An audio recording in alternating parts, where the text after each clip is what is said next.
소설 중에 양철북이라는 소설이 있습니다.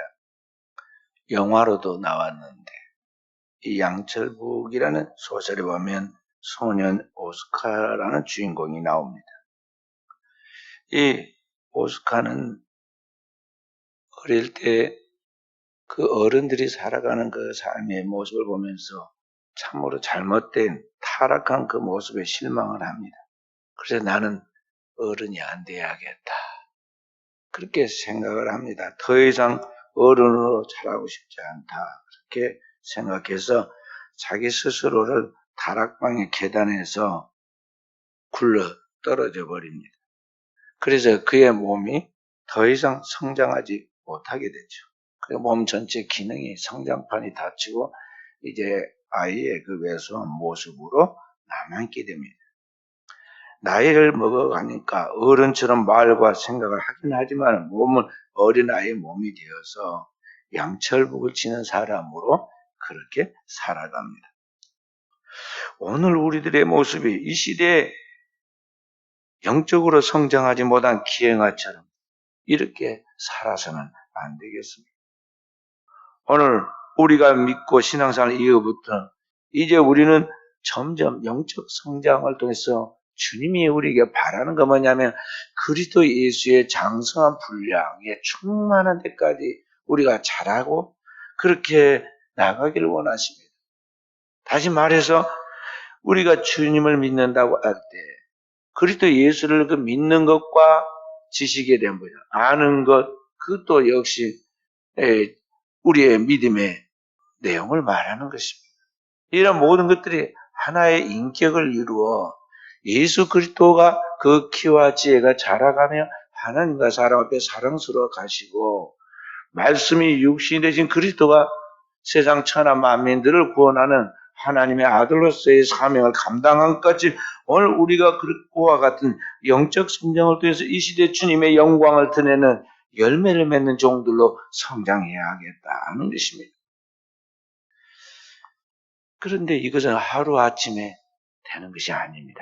곡식을 심어서 하루아침에 열매를 따는 것이 아닌 것과 같고 아이가 태어나서 바로 성인이 되어서 자기의 인생을 살아가는 것과 같지 않다는 것입니다. 그렇지 않는 것과 같다는 것이죠. 예수님께서 신약시대에 세상에 참 빛으로 오시고 새로운 세계 하나님의 나라의 천국의 새 백성으로 천국을 세워갈 12기초로 될 그러한 사도들을 뽑습니다. 그래서 사도로 선택받은 12제자들이 다 처음부터 완벽한 사도의 삶을 살아가느냐? 그렇지 못합니다. 3년 동안 예수께서 그들을 데리고 시범 교육을 시키며 말씀을 주시고 가르치십니다. 그렇게 훈련한 제자들이었지만 결정적 순간에 들어가니까 그 안에 있는 그 죄악된 본성이 튀어나옵니다. 그래서 자신의 탐욕과 감정을 다스리지 못해 순간 마귀가 그 속에 틈을 탔는데 예수를 은 30에 팔아먹은 불행한 제자 이야기로 나오죠. 늘 제자들 앞에서 큰 소리를 치고 이 다른 제자들 앞에서 자신이 주님의 진정한 수지자인 것 같이 장담했던 그러한 제자도 결정적 순간에 주님이 십자가를 지고 인류 죄를 위한 영혼을 속죄 제물로 죽으셨다가 3일 만에 부활해야 하는 이 결정적 순간에 주님을 따르는 것이 두려워가지고 그를 모른다고 저주 맹세하고 부인합니다. 남자로서의 자존심이나 제자들 앞에서 자신의 체면도 모두 버리고 예수를 부인하고 도망친 제자의 이야기도 나오죠. 다 12제자 중에서 가장 유능한 제자들의 이야기입니다. 오늘날 우리는 이 세상에서 그 사도들에 비하면 얼마나 더 어리석고 형편없는 존재들입니까? 그러므로 이러한 우리가 육체를 가진 죄의 본성을 가지고 있으면서 죄인으로서 어떻게 영적으로 거듭난 새 사람으로 살아갈 수가 있는가? 이것이 오늘을 사는 우리 그리스도인들의 우리 내면의 자기 자신에게 묻고 있는 고민이고 또 질문입니다. 과연 우리가 죄악된 이 세상에 죄성을 가진 본능을 가진 죄인으로서 태어났는데 어떻게 헌어 벗어버리고 새 옷 입듯이 하루아침에 신령한 그런 사람으로서 거듭날 수 있느냐 하는 것이죠. 옛사람을 벗어버리고 새 사람을 입으라. 하나님의 의와 진리로 지으심을 받은 거룩한 새 사람으로 그렇게 입으라고 그랬는데 어떻게 우리가 그렇게 할 수 있느냐 하는 것이죠. 여기에 우리가 하나님 뜻대로 살려고 하는 근심, 그런 고민들이 있어야 해요. 만약 이런 것 없이 그냥 교회 생활을 통해서 재미만 느끼고 교회 사는 것이 나에게 어떤 공동체에 속해서 외롭지 않고 또 내가 그렇게 살아가는 삶의 수단으로서 경제적으로 이익이 되니까 교회를 다니면 여러분과 저는 정말 진정한 신앙의 깊은 것을 알지 못하는 사람들입니다. 그리고 진정한 하늘의 소망을 가지고 사는 사람이 아니라고 볼 수가 있습니다. 어떻게 그렇게 살아갈 수 있는가? 오늘 사도는 우리에게 두 가지를 이야기합니다. 첫째는 17절부터 19절의 말씀, 그리고 22절의 말씀을 통해서 육체의 본능과 충동을 따라 살던 옛사람을 벗어버리라 그랬습니다. 벗어버리라. 함께 우리 17절, 18절, 19절까지 읽어봅니다. 그러므로 내가 이것을 말하며 주 안에서 증언하노니 이제부터 너희는 이방인이 그 마음이 허망한 것으로 행한같이 행하지 말라. 그들의 총명이 어두워지고 그들 가운데 있는 무지함과 그들의 마음이 굳어짐으로 말미암아 하나님의 생명에서 떠나있도다. 그들이 감각 없는 자 되어 자신을 방탕에 방임하여 모르는 더러운 것을 욕심으로 행하되. 아멘. 그런데 바로 이러한 사람을 22절 보면 너희는 유혹의 욕심을 따라 썩어져가는 구습을 따는 옛사람을 벗어버리라 그랬어요. 그래서 오늘 이 말씀처럼 우리는 이 세상의 풍속을 따라 나도 모르게 타락한 삶에 젖어 있고 그것이 내 몸에 배어 있습니다. 그렇게 사는 삶의 결과는 우리가 잘 아는 대로 멸망입니다. 그렇기 때문에 그동안 우리가 이런 옛생활, 구습을 따라 살던 옛사람, 바로 이런 삶을 우리가 심각하게 생각하고 헌어서 미련 없이 버리듯이 벗어버리라는 것이죠. 우리가 하나님을 알지 못하여 하나님과 상관없이 살던 이방인들처럼 그렇게 더러운 욕심에 유혹되어 방탕에 살던 그 생활 습관, 그 더러운 우리의 인격들에 대하여 그 당연하다, 나는 바꿀 수 없다, 나는 원래 그게 나다, 그렇게 말하지 말고 우리 아무리 몸에 맞고 편하게 입었던 옷이라도 이제는 새 옷이 준비되었으므로 헌옷을 미련 없이 버리듯이 벗어버리라는 것이죠. 그것을 오늘 옛사람이라고 말하고 옛사람을 벗어버리라 그랬습니다. 육체의 본능을 따라 험한 것을 쫓아 살아왔던 나의 옛 모습에 대하여 그것을 벗어버려야 한다는 것입니다. 하나님을 알지 못한 이방인들이 하나님을 모르기 때문에 육체의 종력에 따라 이 세상의 전부인 줄 알고 그렇게 본능을 따라 살고 정욕을 따라 살았던 삶을 우리가 당연한 것 같이 흉내도 내서는 안 된다는 것입니다. 왜 그러하느냐? 성경은 계속 거기에 대해서 이야기하기를 19절에 그들의 총명이 어두워지고 그들 가운데 있는 무지함과 그들의 마음이 굳어지고 그들이 하나님의 생명에서 떠나게 되고 그들이 감각 없는 자가 된다고 그랬습니다. 그리고 나중에는 아예 그 모든 것들을 더러운 것들을 욕심으로 아예 자신을 방임하고 적극적으로 그걸 행한다는 것입니다. 그러니까 오늘 우리가 이 육체를 따라 살아가는 삶의 내용인 우리가 이 세상을 쫓아 살아가면서 그 당연한 줄 알고 살면은 그게 이제 성경은 우리에게 죄다 그랬는데 이 죄는 단순한 죄로 끝나는 것이 아니라 그 죄로 말미암아 우리 안에 있는 총명이 사라지고 하나님을 알만한 지각이 사라지고 우리 안에 있는 모든 하나님 뜻대로 살 수 있는 능력들이 사라진다는 거예요. 마치 나무 이 아름다운 꽃이지만 이 꽃이 딱 잘라버리면 밑둥을 잘라버리면 거기에서 생명이 공급되지 않기 때문에 금방 시들어가지고 취해서 아무런 기능을 발휘하지 못한 것 같이. 그래서 이거 조금이라도 한 주라도 살려보려고 밑에 수반을 넣고 거기다 물을 계속 매일 공급해 주잖아요.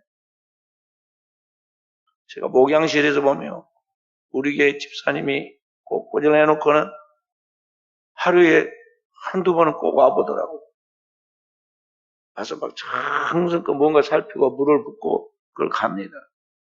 제 목양실에 있는 나무들은 지금 언제 물졌는지를 몰라요. 제가 물 주려고 떠다가 놓긴 놨습니다. 바가지랑 그쪽에 조그만 거기다 물을 떠놨겠는데 깜빡 잊어먹고 나가버리고 그래가지고 나중에 시들어가지고 뭐가 떨어지면 그때서 이제 생각이 나는데 말이죠. 이 교회 강단에 올린 이 꽃들은 얼마나 정성껏 보는지 몰라요. 우리 교회 집사예요. 그래봐야 이게 얼마 가겠어요. 밑동이 잘렸기 때문에 2주가 못 갑니다. 그냥 시들어. 그러니까 오늘 우리가 지금 살아서 두 발을 딛고 움직이고 살아서 말도 하고 그러니까 사람같이 보이지만은 이 하나님을 떠나 있기 때문에 오늘 우리가 육체의 본능을 따라 살아가는 삶은 결국은 죄악된 삶이기 때문에 죄로 말미암아 하나님과 생명의 교리가 단절되어 있기 때문에 그렇기 때문에 오늘 우리 안에 있는 것들이 다 부패함으로 나가기 시작하는데 그 부패함이 뭐냐면 우리는 인간을 하나님처럼 생각하고 말할 수 있는 기능을 주었는데 그런 모든 총명이 사라지게 되고 그리고 더 이제 완전히 부패한 음식처럼 부패하여 오늘 우리가 아무 기능도 할 수 없는 것이 무지해진다 이 말이에요. 그래서 당장 이런 일들을 통해 다음에 문제가 생기고 가정의 파괴가 오고 우리의 삶에 모든 혼란이 와서 잘못된다는 걸 생각하지 못해요. 그래서 이 세상에 수많은 사건, 사고가 일어나는 게 바로 그런 것입니다. 거기까지 생각을 못한 게 놀랍지 않아요, 우리가 볼 때는. 그런데 그분들이 진짜 몰라서 그렇게 사고를 저지르는 거예요. 하나님을 알지 못하여 하나님과 상관없는 삶을 살았던 이 이방인들이 그 육체의 정욕을 따라 살아가는 가운데서 하나님의 생명이 끊겨 있기 때문에 그 사람 속에는 총명이 사라져서 어두워지고 그 안에 하나님을 알만한 또 하나님 뜻을 알만한 것들에 대한 모든 것들이 다 사라지니까 무지해진다는 것이죠. 그리고 마음이 둔해지는 것입니다. 그리고 이제 그런 것들이 당연해가지고 나중에 하나님을 아예 떠나버립니다. 나 교회 안 다닌다. 예수 안 믿는다고 그렇게 이야기하잖아요. 하나님이 그런 것들에 대한 하나의 좋은 본보기 사례를 우리에게 경고해 주었는데 구약에 우리가 그렇게 말하는 다윗 이야기입니다. 다윗은 어릴 때부터 하나님을 경외하여 성령 충만했습니다. 사무엘 선지자로부터 예선을 받고 기름 부음을 받은 그때부터 하나님의 성령이 그를 지배하고 하나님의 총명함이 그를 따릅니다. 그가 쓴 많은 시들은 왕이 되기 전에 소년 때 쓴 시들입니다. 그 시들이 보면 얼마나 영적인 그런 명문 시입니까? 그렇게 해서 그 하나님 주신 영감과 하나님에 대한 지식과 그 하나님을 믿는 믿음으로 말미암아 나타나는 능력들로 충만해가지고 그런 것들이 환경을 지배해서 나중에 이스라엘의 왕이 되고 그리고 그 나라를 튼튼하게 만들어갑니다. 근데 그 다윗이 나중에 보면 얼마나 어리석고 우매해지고 그 문제가 심각해진가를 볼 수가 있습니다. 사무엘하 11장부터 17장까지 길게 나와 있는 그 이야기 보면요. 하나님의 기름 부음을 3번이나 받은 다윗의 이스라엘 나라를 통일해가지고 전성기에 가장 튼튼한 나라를 세웠던 그때 어느 날 이스라엘 백성들을 괴롭게 하던 이 암몬이라는 나라와 전쟁을 하는 중에 항상 다윗이 앞장서 전쟁에 나가는데 그 나라 전쟁에 나가지 않고 집에서 쉬다가 왕궁에서 밤에 내다보니 저 멀리 불빛 아래 한 여인이 목욕을 하고 있는 걸 훔쳐보게 됩니다. 그런데 그 여인이 너무 아름다워 보였습니다. 그래서 순간 그 아름다운 여인과 사랑을 나눌 환상을 잘못된 환상을 갖게 되었는데 거기서 생각으로만 끝나지 아니고 행동으로 옮겨서 그 여인을 데려다가 그 여인과 함께 만리장성을 쌓을 꿈을 꾸고 나아가죠. 그렇게 하면 인생이 그 튼튼하게 세운 나라와 함께 행복할 것으로 최고의 인생의 그런 낙이 올 것으로 그렇게 생각을 해서 잘못된 환상인데 그런 생각을 하게 되고 그런 행동으로 옮겼는데 그 결과가 어떻게 됩니까? 다윗의 생애 가운데 가장 어리석은 일을 하게 되는데 자기의 죄악을 감추기 위해서 이 여인 바세바라는 여인의 남편을 전쟁터에서 데려와가지고 회유시키다가 안 되니까 그를 전쟁터로 몰아넣어가지고 암살해버리죠. 왕의 지시로. 그리고 그 사람이 죽었는데 자기의 정말 충성하였던 용맹한 장수가 죽었으니까 얼마나 슬픈 이야기예요. 그것을 보고 나오는 그 전령에게 뭐란 말이냐. 칼은 이 사람이나 저 사람이나 죽이느니라. 걱정하지 말라고. 가서 요압에게 말하라. 이게 악을 도모할 뿐만 아니라 그 악에 대해서 합류하는데 정말 미련한 이야기를 합니다. 그리고는 이 우리아라는 신하를 죽이고 그의 아내였던 바세바를 빼앗아 왔어요. 그 죄악에 대하여 성경은 계속 기록을 해둡니다. 그래서 나중에 마태복음에 예수 그리스도의 그 족보에 대하여 다윗 이야기를 할 때 다윗과 이 바세바 사이에 자녀가 되면서 그가 솔로몬이라는 걸 쭉 이야기해가면서 거기에 바세바를 그냥 바세바로 이야기하니까 우리아의 아내 바세바로 꼭 그렇게 써둡니다. 그렇게 해서 이 죄악을 범하고 어리석은 행동을 했는데 그걸로 끝나지 않습니다. 이제 점점 그 죄의 열매들이 나타나는데 그 집안의 장남이 암논이 그의 이병 누이 동생이 이 다말을 강제로 데리고 와가지고 데리고 오는 게 아니라 그렇죠. 데리고 와가지고 강간을 합니다. 그의 분노한 이 다말의 오빠인 거기 압살롬이 복수를 하는 나니 암논을 쳐서 죽이고 도망을 가지. 자기 외갓집으로 도망을 갔습니다. 외국으로. 그러다가 나중에 그 3년 만에 다시 이 압살롬이 돌아왔는데 무능한 자기 아버지에 너무 실망을 해가지고 아이 저 따위 뭐 정치를 한다고 하는 저 노시에 가는 다윗에 대하여 아버지를 부르고 싶지도 않고 내가 차라리 나라를 다스리면 더 낫겠다 생각하죠. 스스로 왕될 준비를 하죠. 그리고 압살롬이 모의해가지고 다윗을 몰아내고 이스라엘 왕이 되려고 하니까 다윗이 그 나라를 잡기 위해서 결국은 그 아들을 죽이는 아버지가 아들을 죽이게 되는 그런 일을 하고 너무너무 가슴이 또 아파하죠. 그리고 그렇게 해서 이제 다윗과 부정한 관계 속에서 부부가 되었던 이제 다시 첩이된 이 바세바 사이에 자녀가 태어나는데 첫 번째 자녀는 죄값으로 죽게 됩니다. 두 번째 자녀가 솔로몬인데 이 솔로몬이 왕이 되죠. 그러니까 서자로 아주 좀 좋지 않은 관계 속에서 다윗의 첩이 된 이 어머니로 말미암아 그가 이제 서자로 있어서 사람한테 대우를 못 받을 것인데 그런데 어떻게 해서 이제 왕이 되죠. 왕이 돼. 그러니까 얼마나 겁이 났겠어요. 사람들의 질시 그리고 자신이 과연 다윗만큼 나라를 잘 다스릴 수 있을까에 대한 두려움이 있고 괴로움이 있었을 거 아니에요. 그래서 왕이 될 때 그가 자기 아버지를 유념해 보고 지도를 받습니다. 아버지가 가까이 성경을 놓고 성경 말씀을 묵상하고 떠나지 말아라. 율법 가운데 행하라고 이렇게 가르쳐 주죠. 그리고 그가 하는 걸 보니까 하나님께 일천번제로 하나님께 제사된 걸 보고는 자기가 왕이 될 때 처음부터 그렇게 일천번제를 드리면 하나님께 기도하죠. 그 겸손하게 기도하니까 어떤 죄인도 긍휼히 여겨 받으신 하나님께서 이 솔로몬의 기도를 받으시고 그에게 하나님의 지혜와 함께 그가 구하지 않은 다른 여러 가지 선물들을 줍니다. 그래서 최고의 이제 하나님의 축복받은 전무후무한 왕이 되었는데 그 아버지가 돌아가시자마자 이제 하나님의 말씀을 지도할 사람이 사라집니다. 그러니까 당장 기가 나왔어요. 그 어머니와 함께 그 다윗이 저지른 그 죄의 흐름이 다시 그 안에서 이제 마치 나병이 폭발하듯이 나온 겁니다.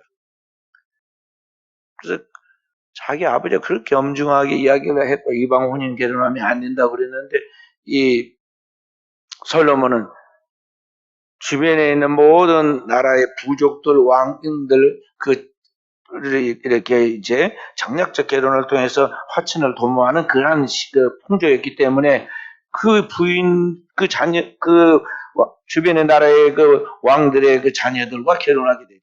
그래서 이방 여인들이 얼마나 많은데 1천 부인이 생겼어요. 이방 혼인하지 마라. 하나님 말씀하신 그 말씀을 무너뜨리죠. 결국 어떻게 됩니까? 그 여인들이 솔로몬의 마음을 미혹하게 하고 그 젊음의 매력을 느낀 정도가 아니라 이제 그 젊음을 사랑하고 그렇게 하다가 하나님의 은혜를 다 쏟아버린 이 솔로몬이 자기 손으로 그들을 그 이방 여인들 기쁘게 해서 우상을 가득 우상의 정각들을 예루살렘에 세웠는데 그 결과 이스라엘 나라가 두 동강으로 나누어지고 차례차례 북쪽에서부터 남쪽의 유다까지 두 나라가 망하는 것을 볼 수가 있어요. 그러니까 오늘 죄는 인간으로 하여금 이 하나님의 주시는 그 본래 주신 생명과 그 총명들을 다 사라지게 할 뿐만 아니라 적극적으로 우리로 하여금 범죄하여 부패하고 하나님을 떠나서 멸망하도록 만들어 간다는 것이죠. 그래서 성경은 죄의 값은 사망이라고 말합니다. 반면에 바로 이 다윗의 후손 중에서 성경에 미리 하나님께서 이사의 선을 통해서 예언한 것 같이 이새의 줄기에 한 싹이 나고 그 뿌리에서 한 가지가 나서 결실할 것이요 그 위에 여호와의 영 곧 지혜와 총명의 영이요 모략과 재능의 영이요 지식과 여호와를 경외하는 영이 강림하리라고 말씀하신 그 주 여호와의 영 성령이 임하였던 예수 그리스도께서는 어릴 때부터 하나님의 지혜와 총명이 충만했잖아요. 성경 기록하기를 그 지혜와 키가 자라가면 하나님과 사람 앞에 사랑스러워 가셨다고 그랬는데 바로 그 그리스도 예수께서 이 땅에서 하나님의 생명의 복음을 전하고 이 땅에 주고하는 영혼들에게 하나님의 구원의 메시지를 전해줄 때 오늘 이 땅에 있는 모든 천하 만민들이 역사가 바뀌고 나라가 흥망성쇠를 통해서 사라져도 오늘 그를 믿는 하나님의 백성들이 영원히 사는 축복을 받지 않느냐 하는 것이죠. 그러므로 오늘 우리도 위에서부터 나오는 이 성령의 지혜로 무장하여 이 땅에서 하나님의 영광을 드러내고 그 사명을 감당하는 깨어있는 종들이 되도록 해야겠습니다. 주님은 우리를 말씀하시기를 우리 믿는 자들에게 너희를 세상 가운데 보냄이 마치 양을 이리 가운데 보낸 것 같도다 그랬어요. 그리고는 주님이 다시 뭐라 말씀하냐 그러므로 너희는 뱀같이 지혜롭고 비둘기같이 순결하라 그래요. 오늘 우리 그리스도인들이 세상에 가서 세상 사람들과 견주어가지고 힘으로 지식으로 인간의 수단과 방법을 이길 자가 없어요. 왜냐하면 이 세상 사람들은 하나님의 총명과 은혜가 없기 때문에 인간의 힘과 무력과 인간의 수단과 방법과 권모술수로 대항해서 나가는데 어떻게 우리가 그것을 이기고 나가겠느냐는 것이죠. 그러니까 양을 이리 가운데 보낸 것 같이 인간의 양의 힘으로는 절대 안 되듯이 우리의 힘으로는 결코 이 세상을 이길 수 없다는 거죠. 그럼 어떻게 하느냐? 강한 강적 앞에서는 뱀이 싹 피해서 나아갑니다. 그리고 자기가 자기가 잡아 먹을 수 있는 먹이 앞에서는 아주 맹렬하게 덤벼들고 먹이를 낚아채서 먹잖아요. 그같이 뱀같이 지혜롭고 비둘기같이 순결하라. 비둘기가 날짐승 중에서는 가장 순하고 그렇다 해서 지금 비둘기를 이야기했는데 성령이 비둘기처럼 강림하여 거기에 머물러 있는 이야기가 나오잖아요. 그러므로 오늘 우리는 이와 같이 위로부터 하나님 앞에서 순결하고 깨끗한 삶을 통해서 하나님의 생명이 우리 안에 머물게 하되 그 하나님의 일을 하는 세상에 가서 일을 하는 그 방법에 대해서만큼은 세상이 알 수 없는 지혜, 세상이 따를 수 없는 그런 지식과 능력을 가지고 이 세상 사람들을 압도할 수 있는 그들 가운데서 하나님의 뜻을 충분히 이행할 수 있는 사람으로 성장해야 한다는 것입니다. 만약 우리가 이런 영적인 지혜와 능력을 소유하지 못하면 우리는 죄에 잡혀 먹여가지고 죄의 노예가 됩니다. 그렇게 될 때 우리의 삶은 영혼이 감각을 잃어버려가지고 결국에는 거기에 중독되고 자포자기하듯 방탕에 방해많은 삶을 살아가게 되고, 이제 적극적으로 육신의 정욕을, 본능을 따라, 욕망을 따라 욕심으로 행하다 마침내 멸망하고 만다. 그렇게 하나님의 생명자 떠난 인간의 죄악된 삶의 실제를 25절부터 31절이 설명해 놨습니다. 거짓과 분노와 도둑질과 더러운 말과 악독과 노함과 분냄과 떠드는 것과 비방하는 것, 그리고 온갖 악이라 그랬어요. 바로 이러한 것들이 하나님을 떠난 이 죄악된 인간의 본성과 함께 생각 속에서, 그리고 우리의 삶 속에서 흘러나오고 행동하게 되어서 우리의 모든 것들을 망가뜨리게 된다는 것이죠. 그래서 이런 모든 것들을 다 벗어버리고, 오늘 우리는 두 번째로 하나님의 의와 진리의 거룩함으로 새롭게 지음받은 새 사람을 입으라 그랬어요. 입으라 그래요. 여기 새 사람이란 거듭난 사람을 말하는데, 성령의 감동을 따라 사는 하늘에 속한 영의 사람을 말합니다.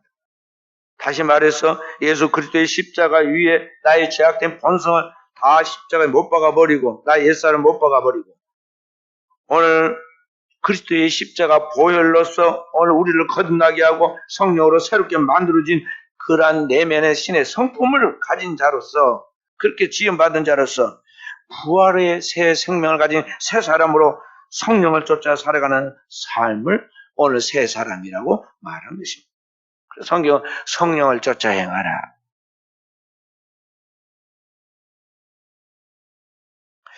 그러니까 여러분과 저는 몇 번의 거듭남이 필요해요. 사도행전 9장의 사도 바울이 하루아침에 사도 바울이 된 것이 아닙니다. 아주 강박한, 교만이 하늘을 찌를 듯한, 자기보다 더 똑똑한 사람이 없다고 생각해서 기독교인들을 얼마나 많이 핍박하고, 그 유능한 성령과 지혜가 충만한 스데반 집사를 죽을 때 증인이 된 사람 아니에요. 증인을 쓴 사람. 그렇게 죄를 많이 하나님 앞에 자기도 모르게 지었는데, 그 사람이 어떻게 주님의 지상 명령을 땅끝까지 증거해 나가는 그러한 사명을 감당, 세계 전도에 큰 공헌을 많이 하고 성경에 가장 많은 내용을 기록한 하나님 쓰임받는 제자가 되었겠어요. 거듭나서 담에서 도상에서 기독교를 핍박하러 가는 그 자리에 부활의 주님이 그에게 임재하고, 그 부활의 주님 앞에서 그가 꼬꾸라집니다. 눈이 멀어버리고 완전히 깨지죠. 그의 살아온 삶의 모든 삶의 경험, 그의 가치관, 그의 살아온 삶의 그런 것들 모든 게 깨집니다. 몇 번의 그런 과정들을 거쳐서 우리가 잘 아는 사도 바울이 나오고, 사도 바울도 하나님의 역사가 이루어진 것이지 하루아침에 되는 게 아니에요. 그래서 신앙생활은 매일매일 거듭나는 거예요. 날마다 그리스도 안에서 깨어지고, 날마다 그리스도 안에서 새로워지고. 그리스도 안에 있는 사람은 새로운 피조물이라 이전 것은 지나가서 보라 새 것이 되었도다는 그런 새로움이 우리의 삶 속에 매 주일 일어나야 하고, 매일 새벽 하나님 앞에 기도할 때마다 이러한 역사가 우리한테 재현돼야 한다는 것이죠. 어떻게 우리가 그렇게 하나님 앞에 영적인 삶을 살아갈 수 있느냐? 사도 바울은 복음을 쭉 증거해 놓고 로마서에 다 증거한 다음에 로마서 12장에 그렇게 말합니다. 그러므로 사랑하는 내 형제들아, 내가 하나님의 모든 자비하심으로 너희를 구원하노니, 우리가 뭔가를 구원한다고 해요. 뭐냐? 너희 몸을 하나님의 기뻐하신 거룩한 산 제물로 드리라 그랬어요. 그러니까 오늘 우리가 이와 같은 영적인 하나님의 간섭과 함께 성령 충만한 삶을 살아갈 수 있는 것은 뭐냐면, 우리의 몸을 하나님께 바쳐진 제물처럼 완전히 하나님 앞에 드리는 삶을 살아라는 것입니다. 우리는 내 몸 가지고 내가 마음대로 못하느냐 그러는데 절대 그렇게 생각하면 안 됩니다. 은혜 받은 사람이 그렇게 생각하면 안 돼요. 여러분의 몸은 내 것이 아니에요. 주의 것이에요. 주님의 것, 주님의 포션, 주님의 소유단 말이죠. 그리스도 예수를 만난 이후 우리는 그리스도의 피값으로 우리의 모든 죄악이 다 청산되었고, 그리스도의 소유물이 된 주님의 종이고 주님의 백성이고 주님의 그러한 지분이단 말이죠. 그래서 주님의 종으로서 오늘 우리는 그분의 소유란 걸 명심하고 우리의 삶을 주님께 늘 올려 바쳐진 제물처럼 살아야 한다는 거죠. 일찍 그리스도 예수께서 이 땅에 오셨을 때 세례 요한은 말하기를 보라 세상 죄를 지은 하나님의 어린 양이라고 그랬습니다. 하나님의 어린 양 대신 예수 그리스도께서 자신을 십자가 위에 내어놓고 피를 흘려 화목 제물이 되시죠. 마가복음 10장 45절 주님이 직접 말씀하셨습니다. 인자의 온 것은 섬김 받으려 함이 아니고 섬기려 하고 자기 목숨을 많은 사람의 대속물로 주려 함이니라. 계속 제물, 하나님께 바쳐진 제물로 드리기 위하여 왔다는 것이. 그리고 그 제물로 대제사장으로서 하나님께 바친 대제사장의 제물로서 자신의 몸을 하나님 앞에 드리고, 그리고 그것을 또 인류의 죄를 구속하시고 우리의 죄값을 다 처리해서 하나님 앞에 나아가잖아요.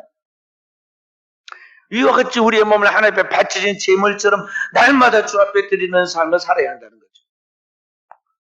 그래서 주님이 하나님 앞에 예하고 아니라 함이 없이 순종했던 것 같이 오늘 우리도 어떻게 하느냐. 하나님의 모든 부르심 앞에서 날마다 예하고 아니라 함이 없이 순종하고 때로는 복종하면서 따라가는 깨어있는 영적 사람들이 되어야 하겠습니다. 왜 그래야 하느냐 하면요. 우리가 뭐 홍길동이도 아니고 허경의 소설에 나와 있는 홍길동이처럼 머리털 빼가지고 분신 만들어서 이렇게도 한번 살아보고 저렇게도 살아보고 그럴 수 있는 게 아니잖아요. 이게 소설이 아니고 연극이나 영화가 아니단 말이에요. 우리 인생은 딱 한 번 이 땅에 태어나서 살다가 가도록 하나님 딱 그렇게 지어주었어요. 아무리가 각본을 쓰고 아무리 한탄을 하고 아무리 그렇게 하더라도 물론 영상은 남겨서 다음에 누가 볼 수는 있겠지만 우리가 실제로 그렇게 살 수는 없어요. 그러니까 단 이례적인 내 삶을 내 몸을 가지고 살아야 하는데 그 내 하나밖에 없는 이 몸과 내 하나밖에 없는 삶의 기회와 내가 그 살아갈 수 있는 시간이나 에너지가 하나뿐이기 때문에 그것을 내 삶의 분명한 목적을 정하고 그 목표를 향해 달려가야 하는데 주님이 걸어가신 것과 똑같이 주님의 길을 따라가야 한다는 것이죠. 주님이 자신의 몸을 하나님 앞에 자신의 몸을 우리를 위한 화목 제물로 드리신 것 같이 오늘 우리는 주님을 따르는 그 주님이 예수 그리스도 한 길 그 밖에는 없어요. 그 좁은 길을 우리가 따라가면서 주님이 한 걸음 한 걸음 그 삶을 통해서 아버지의 뜻을 이루어 가시고 그 목적을 성취한까지 오늘 또 우리의 삶이 그렇게 살아야 한다는 거죠. 그런데 우리는 어때요? 오늘은 이거 해보고 내일은 저거 해보고 그 다음에 나는 시간 나면 언제 할게요? 내일은 없다. 성경 늘 그런데 우리는 자꾸 거짓말을 해. 무지한 거짓말. 그러니까 몰라서 하는 거짓말이에요. 내일이 있나요? 내일 살지 죽을지 모르잖아. 아이 그래도 내가 젊은데 아이 그런 말씀 섭섭하게 하십니까? 내가 내일까지 살죠. 막 이렇게 자신을 과신하지 마세요. 병원에 가봐요. 서울 아산병원에 제가 가서 보니까요. 하루에 출입한 사람이 3만 명인데 수술한 사람만 2,500명이라고 그러더라고요. 2,500명에 다 살겠어요. 수술해가지고. 한국에 제일 좋다는 병원에도 2,500명 수술하면 아마 반은 죽을 거예요. 왜냐하면 거기다 쓰라고 그래요. 보호자한테. 자, 쓰세요. 뭘 씁니까? 죽어도 좋다. 그렇게 써라. 이제 그 말이에요. 의사가 책임 안 지고 책임은 내가 질 테니까 수술해 주라고 그렇게 써라고. 동의해 주라고 그렇게 그럽니다. 그리고는 또 이야기합니다. 수술해도 혹 살더라도 반은 반시불수가 되고 반은 무엇이 어쩌고 저쩌고 하면서 이야기를 합니다. 그래도 좋습니까? 어떻게 해요? 그냥 할 수 없이 쌓여내는 것이죠. 자, 내일은 없어요. 내일은 없어. 누가 막 교통사고 났는지 암이 걸렸는지 모르는 일이에요.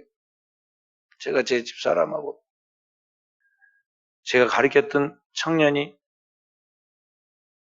목사님 사모님이 돼가지고 자녀를 셋 낳는지 넷 낳는지 아이가 막내를 결혼한다고 해서 그런 제자라 결혼식을 갔습니다. 제자가 머리가 하얘가지고 세월이 가서 알고 보니까 저하고 나이가 몇 살 차이도 안 났었어.